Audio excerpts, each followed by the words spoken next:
So up next, we have our human context and ethics team. And I am very excited to introduce Ari Edmondson, who will give us the intro to our next presentation. Go ahead, Ari. Great, thank you so much, Arlo. Very excited to be here with you all, and excited to introduce some folks from our HCE team today. So we've got three separate presentations for you from a few different facets of all the work that our incredible, amazing students have been doing this semester. We have, I'll just introduce them one by one rather than giving you a layout of the whole of what's to come. But we're going to start actually with Eva Newsom, who's been doing work on our new data science ethos lifecycle that we're helping to build along with this team from Academic Data Science Alliance, ADSA. This is an interactive online lifecycle tool that is designed to help data science students and practitioners and pedagogues to understand and think deeply about human context and ethics of data in the very kind of process of doing data science, taking you through step by step what what the data science process looks like and what the kinds of questions one asks at each stage. And we're building this online tool, and Eva's going to present the work she's done developing this incredibly brilliant and beautiful online wireframe mockup representation of this life cycle. So very excited for Eva to come share that with you. So Eva, whenever you're ready. Awesome. Thank you for that intro, Ari. Just gonna share it really quick. Okay, so yeah, as Ari said, this is just kind of a mock-up of what the interactive tool is gonna look like on the website. So yeah, essentially this here is, I'm just gonna take everyone through my design. So this is the landing page. You just kind of get like a little taste of what it is. You get the name, and then you also get the camera icon, which I created, and it will be more understandable soon. So here's just like the introduction page. We get a little taste of what the life cycle looks like. We also get this camera with a bunch of different lenses that look like they can kind of overlap and maybe are more see-through and can just be like layered. So yeah, this is just kind of based off of the ADSA website, and you can just read about the different ways to interact with this tool, authors and resources, just different information. Then you can go here on the navigation bar to conceptual lenses. So this is a lot of what HCE does. These are the lenses you can kind of look through while you're going through the different stages. We have positionality, socio-technical systems, power, and narratives. And they each kind of have their own color, or like they are their own lens. So that was kind of the idea here. And we have some graphics that were made by someone on our team, really cool. Essentially, yeah, like with their color, you can see kind of like the different depths of their colors, and that they can be layered, that they're not completely, like they're a little transparent, which is what they're supposed to be. Each of these pages kind of look similar, has a similar format, where it has a little definition, an example, things like that. And then you can actually get into the life cycle. So this is where it's a little more interactive. You can kind of hover over the different stages, you can click into them, and then you can see the different questions you can ask yourself at each stage, applying each of those lenses. So yeah, again, you can see like the icon we have here, as well as just layering the colors specific to the stage, as well as the different lenses to kind of bring that idea to fruition, that you can like layer these, you can look through different lenses. Yeah. So it's kind of the same for all of these. And then we have our case studies. Of course, the content isn't fully developed out for this, so we only have like one example here, but essentially you can just like look at the narrative, you can look at like the overview of the case, and then we'll have the ability to look at the different stages for each of the cases. Yeah, so that's kind of the design. Yeah. Oh, thank you, Eva, so much for sharing. You're just brilliant, beautiful, incredible work. We're so, I should also say congratulations to Eva, who's the only senior we have presenting today. So shout out again to our seniors, and Eva, we're so sad to lose you and all the amazing work you've done. So I'm so happy we got to have a chance for you to present this last bit of work that you were doing, which is only a tiny taste of all the wonderful things you did for us. So thank you. this actually is a great segue to the life cycle is sets up our next presentation, which is going to come from Anna Gorgieva, who has been helping pilot another brand new program that we've been developing since last summer that intersects with discovery, involves the life cycle. It's one of, we're hoping to sort of develop this life cycle and use it in so many different avenues and different domains in data science education at Berkeley and beyond. And one of them is this program that a few of you may already know about, where, which is this intersection between the HCE program and discovery. We've been looking for ways to sort of get human context and ethics, styles of thinking and acting and being in the world to really get more engagement inside of discovery projects. And what we started doing is developing this whole new project where HCE students take a seminar, learn more about HCE and ethnographic methods and interviewing methods, and go and join discovery teams as a kind of participant observer and act as what we refer to as a kind of values lever, and to sort of raise consciousness, raise new kinds of possibilities, ways of thinking about HCE in the midst of discovery projects.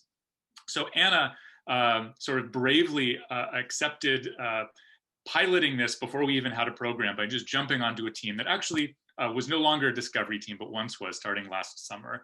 And she's going to share with you some of her experiences and insights and some of the futures that we're thinking about together for this program, really rooted in the pioneering work that Anna's been doing with us for almost a year now. So Anna, please take it away. Thank you so much, Ree. Let me go ahead and share my screen.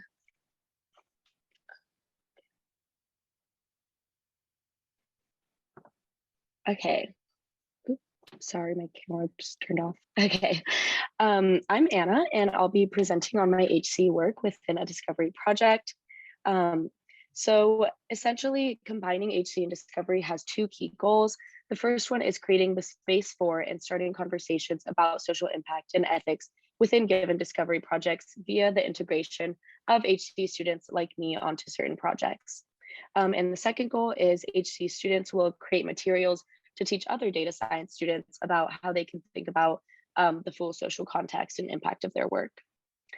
So my project was on predictive analytics within LNS advising. We began summer 2020 with 3 other undergraduate discovery students. The initial goal of the project was to predict students that will receive the 75-unit hold and who will resolve it. And this hold is a registration hold placed on LNS students that have not declared a major, but have above 75 units. And so we were aiming to do this in order to create, give advisors a tool to preemptively reach out to students before they receive the 75-unit hold and are in a panic to resolve it before registering for classes.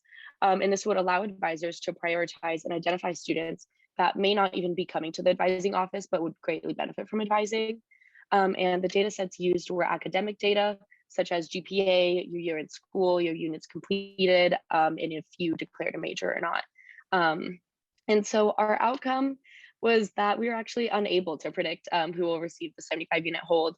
Our model did not perform much better than just randomly selecting students to receive the hold. While this totally was not the outcome we were expecting, it opened doors to finding new non-technical solutions, such as policy changes or restructuring certain parts of advising to address the issue of student stress due to the 75-unit hold. It also led to allowing us to explore more questions of tech and data science within the advising office rather than this really detailed question. So understanding the project from the HCE perspective, in order to gain an understanding of the work we were doing and who our stakeholders are, I used many different methods to gather information on the current climate of predictive analytics in Berkeley and across the country, and what potential issues that we might run into in our project. So I gathered information and I shared it back to the group in multiple ways.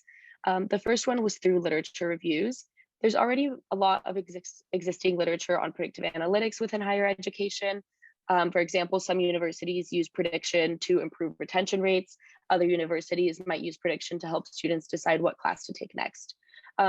Literature reviews showed me potential issues that might arise if the project were to skew from its original goal. I would summarize findings like that and bring it back and make recommendations to my team. For example, one of the things I read about was how one university started using prediction to determine admission. And this is highly problematic as it perpetuates a cycle of only admitting students that are currently like the ones that are enrolled. So if all students at a university are upper class or white, then this prediction system would filter out many students that don't fit that criteria, which limits opportunities for potential students. So I would bring information like this back to my team, and we would discuss how our work could avoid similar issues. I also use student surveys in order to understand our students. I mean, we wanted to know, do our students even know about the 75 unit hold? Do they actually know about the problem that we're trying to solve for them? Like, are they familiar with the hold and they just don't care because they know they're going to declare? Like, are they struggling with declaration because they just have no clue what they want to do at Berkeley? So these student surveys allowed us to group populations of students together and understand what types of advisor outreach and intervention would benefit these different students. Another thing I used was interviews. I used interviews to understand our major stakeholders and what they needed.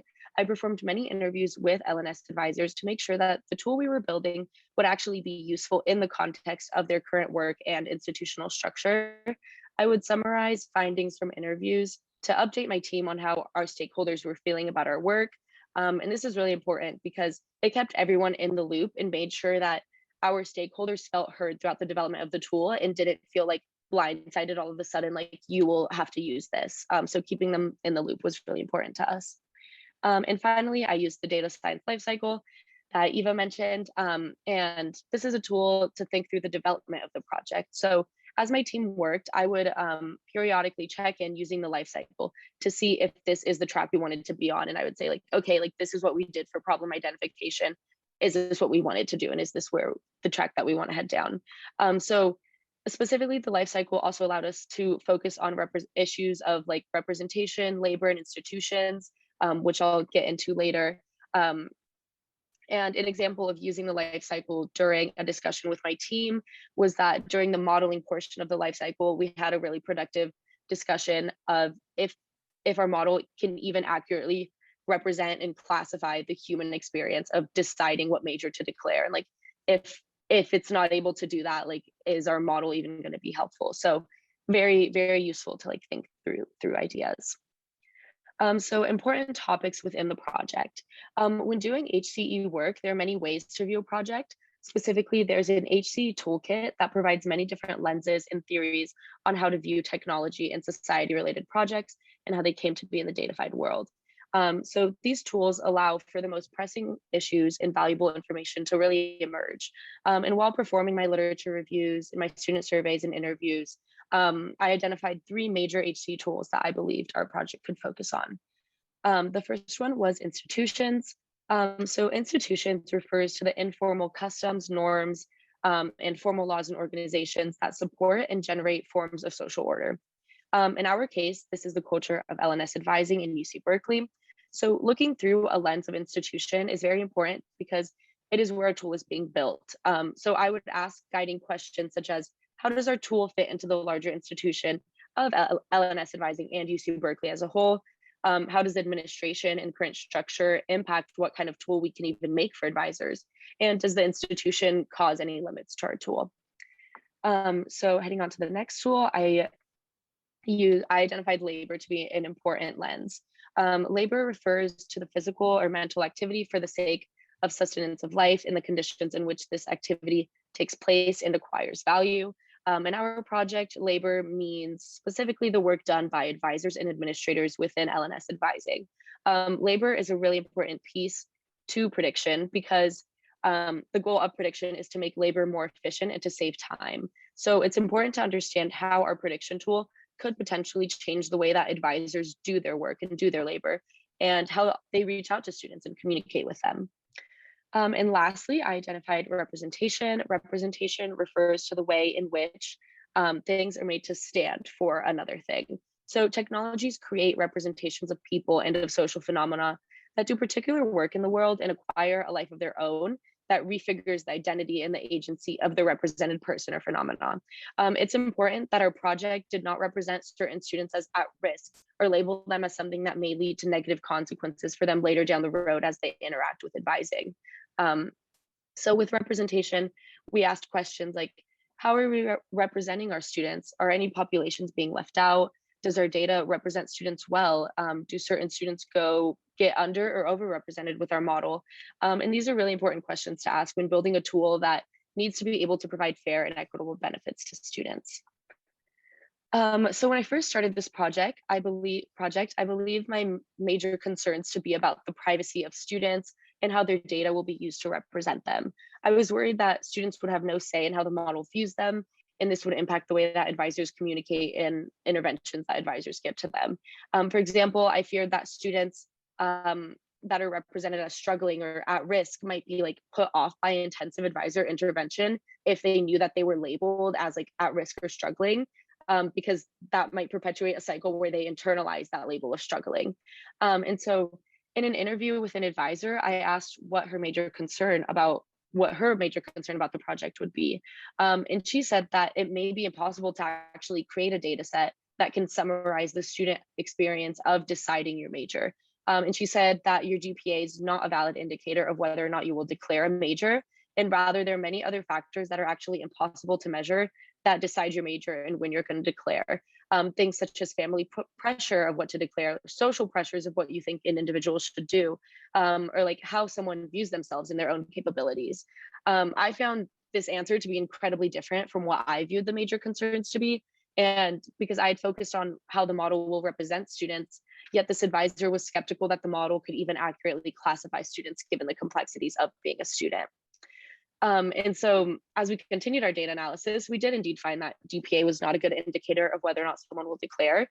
Even further, we found that all of the data, academic data that we had, created predictions that weren't really useful to us, and essentially proved that this advisor's concerns were true. We were unable to classify who will receive the hold because we weren't able to accurately portray the student experience. And this moment really showed me that maybe prediction couldn't solve all of our issues here. Maybe a different approach needed to be taken to help students that are receiving the 75-unit hold. And so the outcome. Prediction is often viewed as a way of saving money by streamlining certain decisions and tasks. In fact, it's this social imaginary of time saving, of efficiency that led to the creation of this project. So basically it was like, if we could predict who will receive the hold, then we prevent students from stress, but we also save resources. We save time and money via streamlining advisor efforts to those that need it most.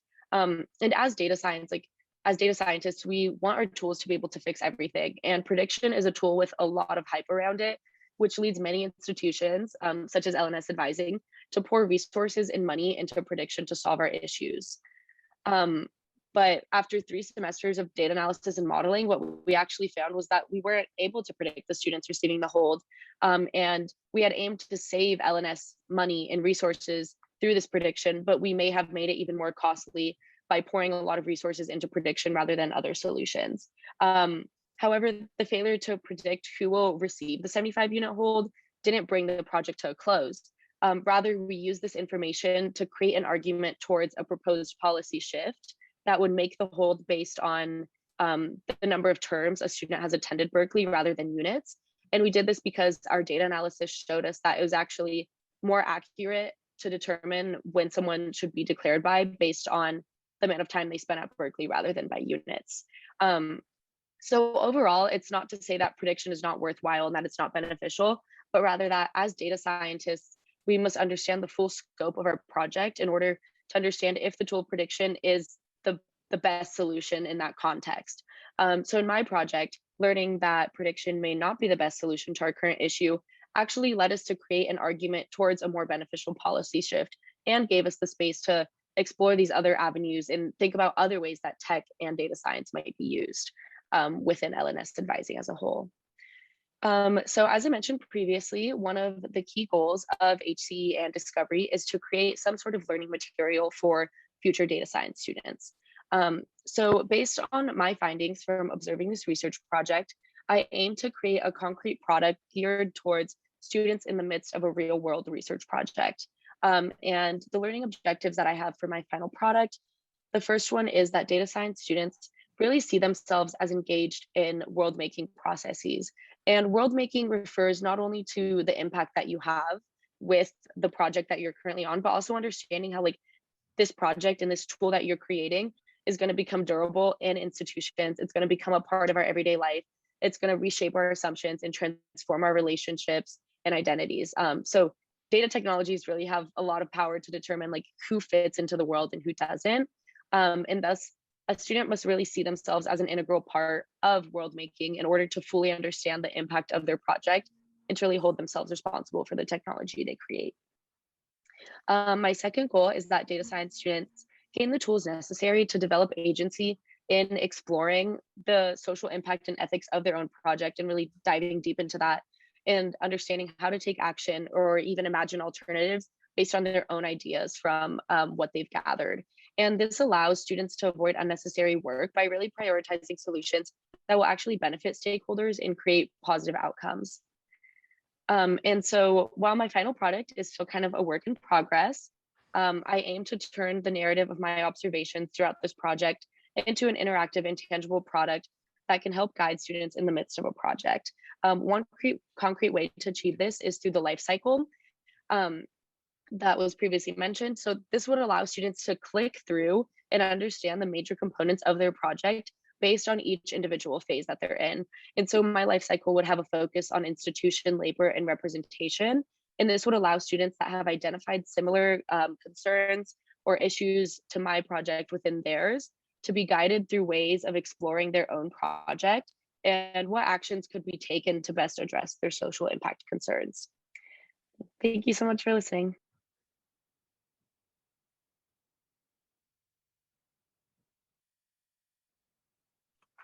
All right, thank you, Anna. That was incredible. I've been working with you on this for so long, and it's just, I'm so overjoyed and blown away at seeing just what you've been able to do while piloting this new program that we're all so excited about. I'm just, yeah, so proud and impressed with all of this. So thank you for this incredible presentation. We're super excited. Anna is now going to be one of our new 2 team leads next year. So we couldn't be more lucky to have someone like Anna helping to replace the irreplaceable Alyssa, who's chatting right now and is sadly leaving us. On that note, our final presentation comes from, well, one of our other new team leads, Sammy Rauscher and Carlos Ortiz, who have been doing work that could not be more important. Working with UGSIs for Data 8 on developing some new curriculum, new problem sets, new assignments that really incorporate issues of, I mean, all the broad issues that we raise in human context and ethics, but we've been working on this for a while, but this semester, it really took on a new sort of depth and importance and responded to the kind of really pressing needs to get some more racially, culturally, socially sensitive and expansive curriculum into Data 8. So I'm really excited to hear from Carlos and Sammy right now about the work that they've been doing. So take it away. Thank you, Ari. I'm going to share my screen. Cool. Okay, sorry about the car that's in the background, but hi everyone, my name is Sammy, and along with Carlos, I've been working on Data 8 curriculum this semester. Some of the work actually started last summer, but as Ari said, this semester is kind of when things really kicked off, and we got to start implementing our ideas within the actual class. Yeah, Carlos, go ahead. Yeah, so we kicked off with a lot of initial work that we had in mind for this entire semester. So to go over it right, we have our existing ideas of where Data 8 could see content improvements, especially in changing and adding in more context into examples. So that's our initial idea was to do. So continue to review Data 8's curriculum, including like lecture slides, textbook, and also the assignments. So for example, the labs, homeworks, and projects in order to propose changes. So that's definitely the main idea, but that has to go with the other 2 points, right? We also, on behind the scenes, want to find alternative examples, data sets, and ways to frame and critique Data 8, especially so that we can make sure that we are being socially responsible with this course. And lastly, right, with the whole idea of data science, it also involves itself with the social sciences. So to be responsible with that, we also want to make sure that we're finding and connecting with the appropriate graduate students, researchers, and professors in order to have the literature and external review of existing and new content that we do end up creating. So those are the main points we decided to work with. And then that's when things started to change, and that's what we'll get into now. Yeah, so after some of those kind of initial ideas of reviewing all the content and maybe working on some bigger projects, we actually started collaborating with the Data 8 UGSIs kind of at the beginning of April. So they had already been through a lot of their course, but kind of for the rest of the semester, what we did is each week we reviewed whatever assignments were going to be released in Data 8 to kind of see where more context to different things could be added, if we wanted to add an extra question that was HCE focused, etc. The process was basically like 2 weeks before the assignment was going to be released, HCE got it, we added our changes if there were any to be made. The Data 8 staff then looked through it, did their changes, we got one last look, and then it was released to the however many thousands of students take Data 8. So I'm going to do one quick example. It's not as helpful because we didn't want to take a lot of time. We could like compare between the old and the new. This is just the new. This is a background section within a lab, specifically about like conditional probabilities related to cancer screenings. And so this was the new background section that we wrote just to point out some of the kind of highlights. We made sure to emphasize that conditional probabilities are only one line of insight into seeing how accurate like cancer screenings are. We wanted to make sure that students knew that there's a lot of factors that go into that. We also changed some of the like wording / rhetoric around cancer, things like sick and healthy being changed just to cancer and no cancer. And then made sure originally a lot of the wording was kind of hypothesizing that you had cancer. And so we changed that to like person X to make sure that it wasn't as personal or like jarring to students. Yeah, that is a little bit kind of a very small example of what we've done, what we hope to do. And I think we're going to talk a little bit about future work now. Yeah, so for future plans, right, we're going to continue to review content from earlier in the semester. So as you may have seen, we didn't start until April, which is very late into the course. And unfortunately, we couldn't work on anything before. But now that we do have our official partnership, we'll be able to work on everything else and also propose more changes. Moving forward with that, we also want to flag places for bigger projects and more work so that we could continue working with them. So, there is always room for improvement in any course that we do end up taking, and we want to make sure that as students, we are able to propose those changes and propose these new ideas so that we do have more social representation for everyone. Lastly, we do also want to integrate a new Data 8 GSI training. So as we end up incorporating more ideas of HCE into the course, we want to make sure that GSIs are well equipped to teach these ideas to students. And, students will inevitably ask questions. So we need to make sure GSIs are prepared as possible. So our initial idea is that we could make sure that GSIs are given some small idea of what new changes are going on, especially in each of the GSI meetings, and then also propose the idea of some other external trainings that we could work with. Lastly, one of the other things is guest lectures and panels. So we want to make sure that, HCE is not an afterthought. It must be integrated into all of the work that we do. It's just very important. It can't be an afterthought. So we want to make sure that students are being mindful of this from the start. So we want to make sure we're introducing guest lectures and panels, whether it's through researchers, professors, and so on, to make sure that we are being responsible.